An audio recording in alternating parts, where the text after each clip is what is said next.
मी Punjab duck सर्व शेतकऱ्यांना सांगू इच्छितो, आज आहे 7 जून. 7, 8, 9, 10 दररोज पाऊस वाढत जाणार आहे.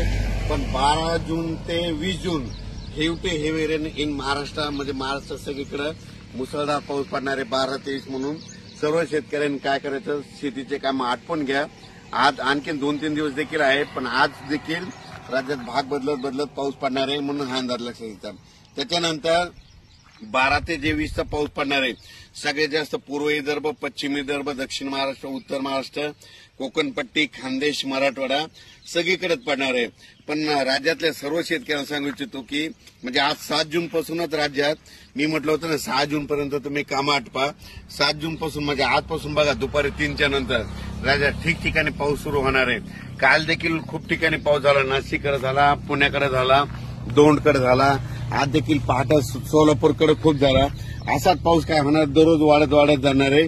पण 12 ते 20चा मात्र राज्यात मुसळधार पाऊस पडणार आहे, म्हणून हा अंदाज लक्षात घ्यायचा.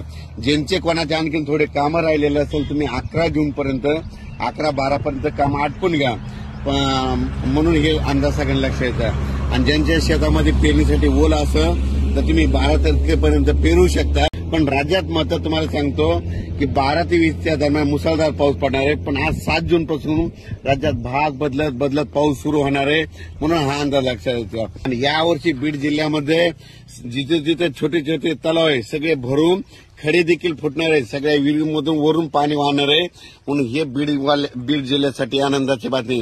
कारण की ज्या वर्षी मान्सून पुरेपूर येतो ना, त्यावर्षी सगळ्यात जास्त पाऊस बीड जिल्हा, नगर जिल्हा, धाराशिव, लातूर, त्याच्यानंतर सातारा, सांगली, सोलापूर, कोल्हापूर या भागात जास्त पाऊस पडतो. आणि यावर्षी देखील पुरेपूरच मान्सून असल्यामुळे यावर्षी बीड जिल्ह्यात खूप पाऊस पडणार आहे, म्हणून हा अंदाज लक्षात येतात. अचानक वातावरणात बदल झाला, उद्याच एक मेसेज दिला जाईल. धन्यवाद.